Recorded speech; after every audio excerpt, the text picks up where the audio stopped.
Je m'appelle Yasmine, Yasmine Diallo, et je vais te raconter quelque chose que je n'ai jamais dit à voix haute, même à ma sœur, même à ma meilleure amie. Parce que certaines humiliations, on les garde pour soi, on les enferme dans un coin du cœur et on continue à marcher comme si rien ne s'était passé. Mais aujourd'hui, je ne peux plus me taire. Parce que ce que j'ai vécu dans cet appartement, dans ce salon, sur ce canapé que j'avais moi-même choisi dans un magasin du 18e arrondissement un samedi matin de novembre, mérite d'être dit, mérite d'être entendu. Et peut-être que quelqu'un, quelque part, en train de m'écouter en ce moment, a besoin de savoir qu'il n'est pas seul. Ce soir-là, j'étais rentrée plus tôt que prévu. Mon chef avait annulé la réunion de dernière minute et moi j'étais contente, tu vois, parce que ça faisait des semaines que j'étais épuisée. Le trajet en RER depuis la Défense, debout, serré entre les gens, avec les sacs de course sur les bras. 45 minutes tous les jours, matin et soir. Et ce soir-là, j'avais pensé que j'allais pouvoir m'asseoir tranquillement, me faire une tisane, regarder quelque chose à la télé, me reposer, juste me reposer. Mais quand j'ai ouvert la porte de l'appartement, la lumière du salon était allumée. Et j'ai entendu des voix. Et puis, le silence. Ce silence qui vient trop vite. Celui qui te dit que quelque chose ne va pas avant même que tes yeux voient quoi que ce soit. J'ai poussé la porte du salon. Et ce que j'ai vu, je ne l'oublierai jamais de ma vie. Mon mari, Karim, sur le canapé, avec Nadia. Nadia, ma nièce, la fille de ma sœur aînée. La petite que j'avais vue grandir, à qui j'avais acheté ses premières baskets de marque, que j'avais aidé à préparer son bac, qui dormait dans ma chambre d'amis pendant les vacances scolaires et qui m'appelait Tantine Yasmine en souriant avec ses dents du bonheur. Ils se sont levés d'un bond, les vêtements froissés, les visages défaits. Et moi, je suis restée là, debout dans l'encadrement de la porte, avec mes sacs de course dans les mains, sans pouvoir bouger.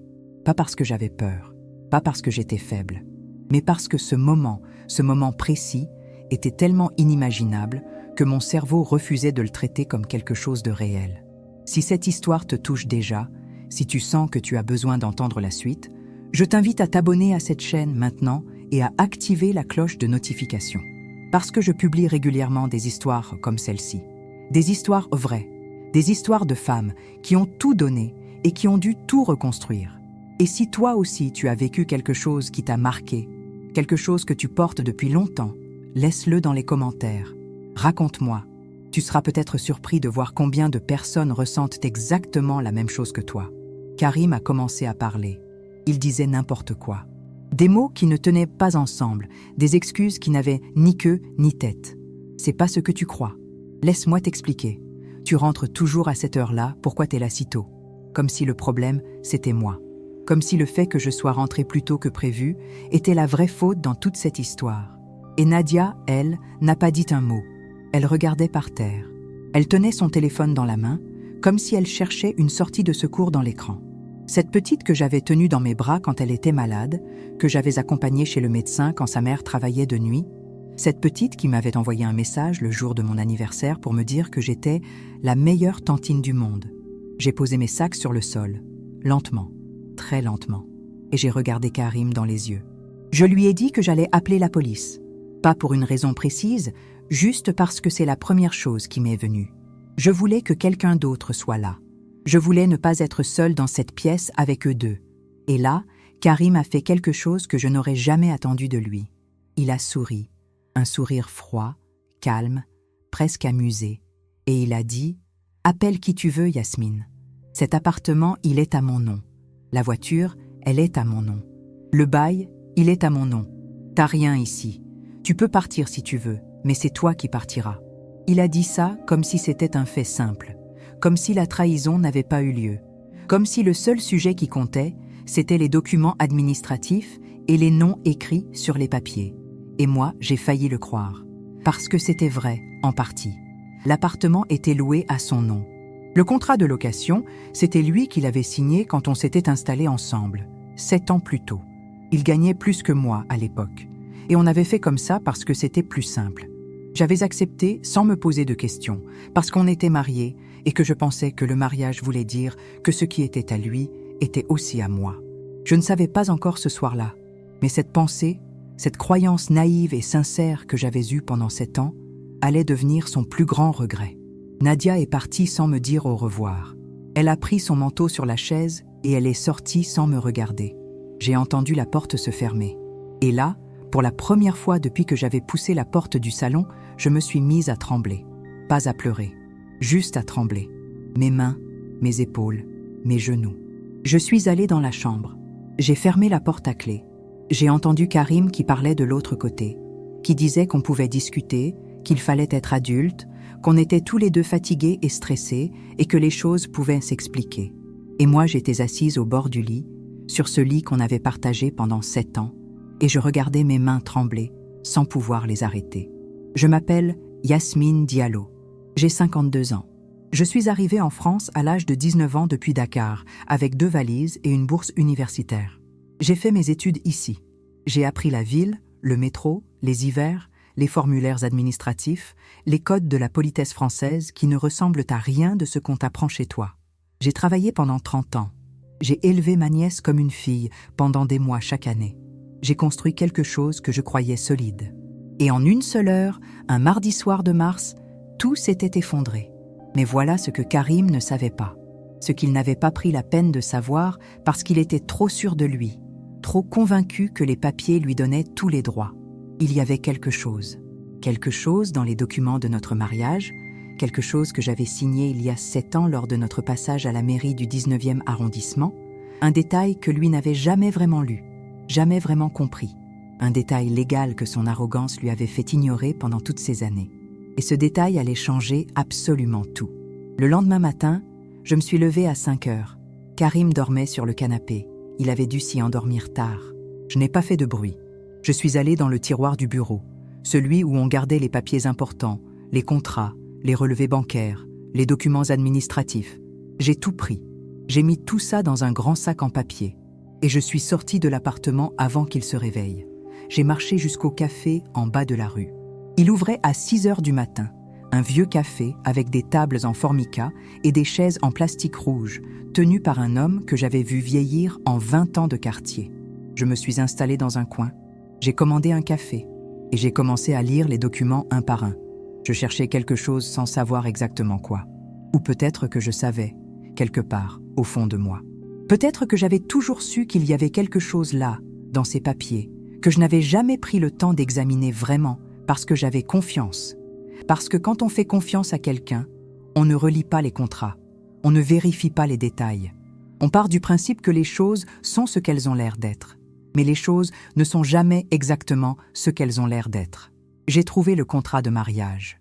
On s'était mariés sous le régime de la communauté réduite aux acquêts, ce qui est le régime légal par défaut en France quand on ne choisit pas de régime particulier chez le notaire.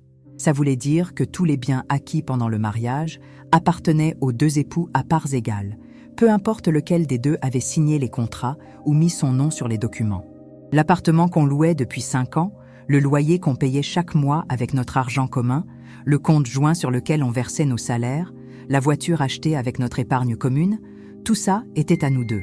Même si son nom était sur le bail, même si c'était lui qui avait signé les papiers. Ce que nos 2 salaires avaient construit pendant 5 ans de vie commune dans cet appartement, la loi française le reconnaissait comme un patrimoine commun. Mais ce n'était pas tout. Il y avait autre chose. Quelque chose que j'avais oublié parce que ça remontait à si longtemps. En 2019, quand on avait failli acheter un appartement dans le Val-de-Marne, on avait commencé des démarches avec une notaire. La vente n'avait finalement pas abouti parce que le vendeur s'était rétracté. Mais pendant les démarches, j'avais signé avec Karim une convention de reconnaissance de participation. C'était la notaire qui nous l'avait suggéré. Elle avait dit que c'était une protection supplémentaire pour les 2 époux. On avait signé sans trop y prêter attention parce que la transaction principale n'avait pas eu lieu et qu'on avait rangé les papiers dans le tiroir sans y repenser.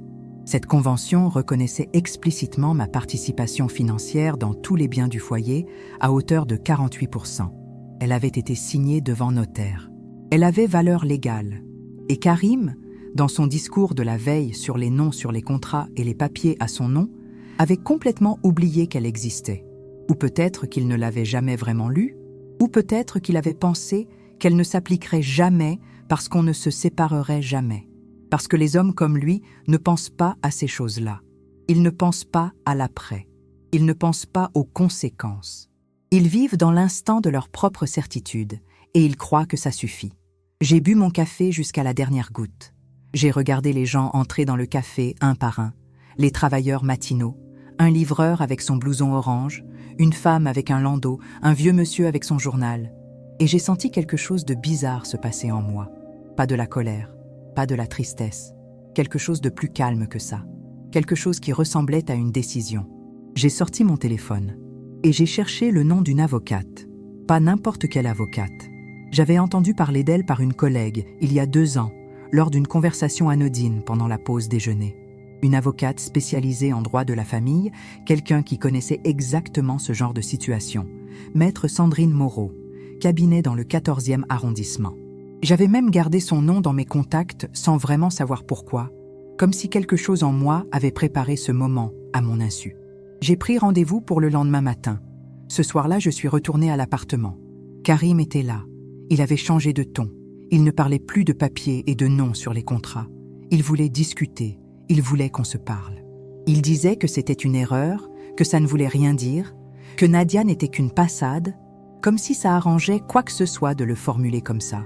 Comme si le problème se réduisait à une passade sur un canapé et non à 7 ans de confiance trahie.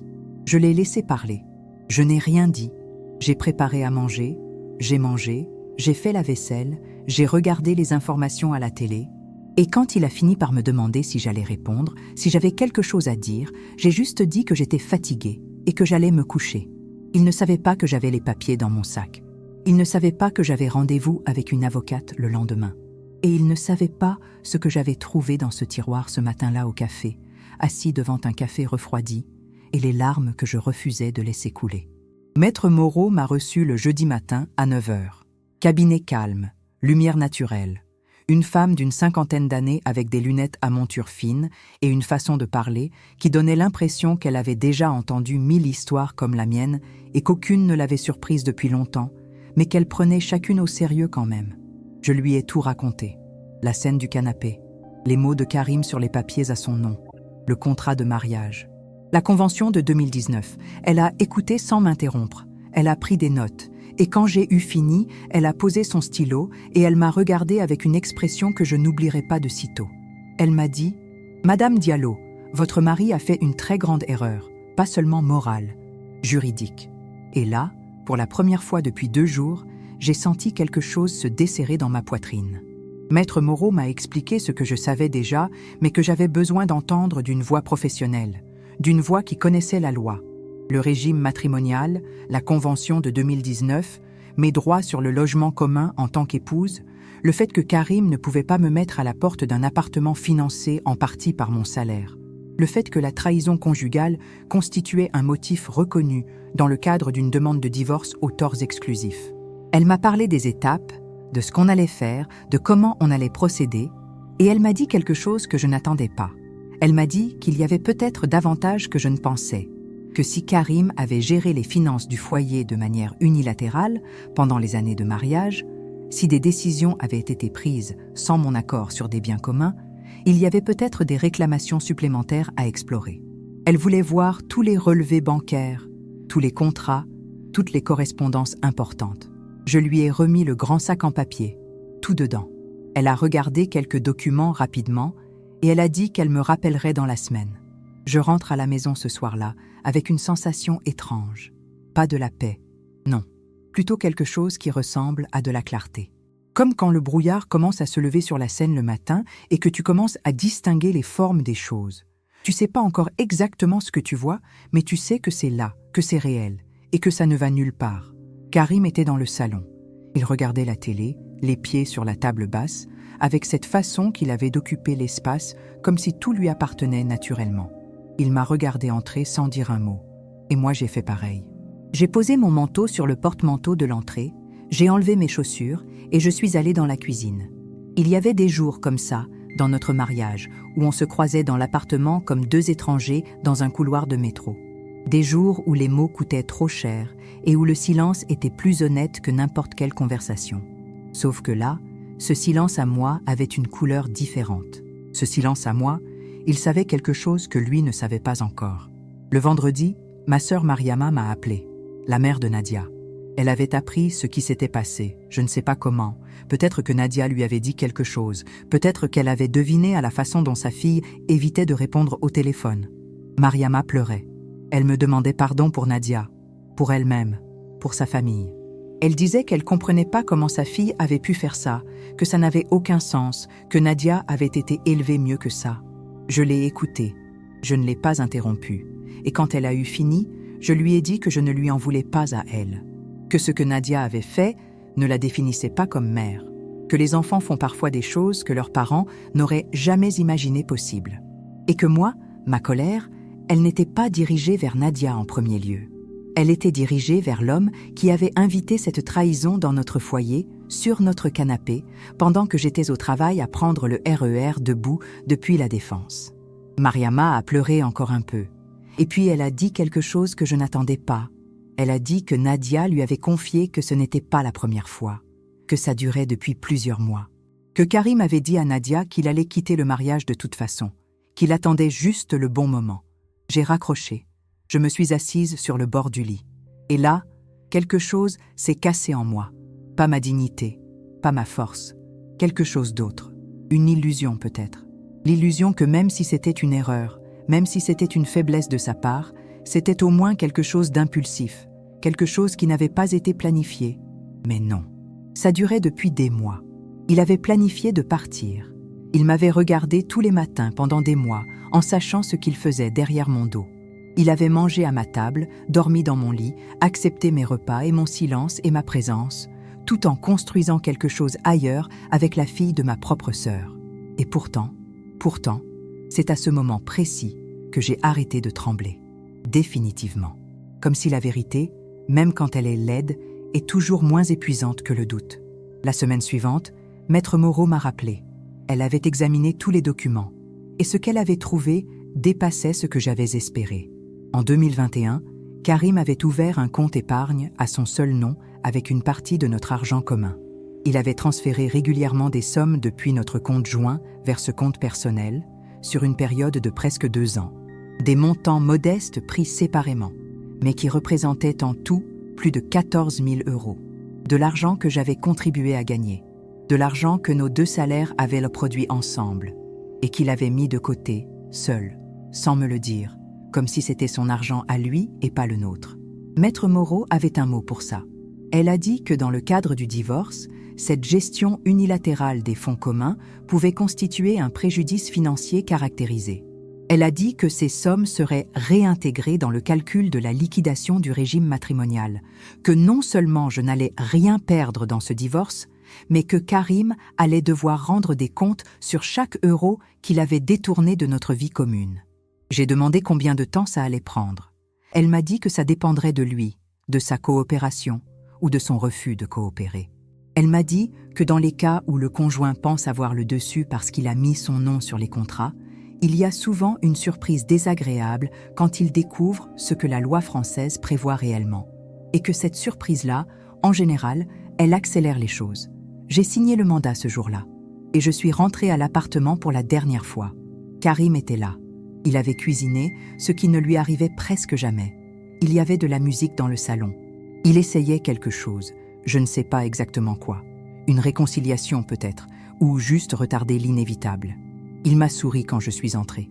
Et moi, j'ai posé sur la table de la cuisine l'enveloppe que Maître Moreau m'avait préparée.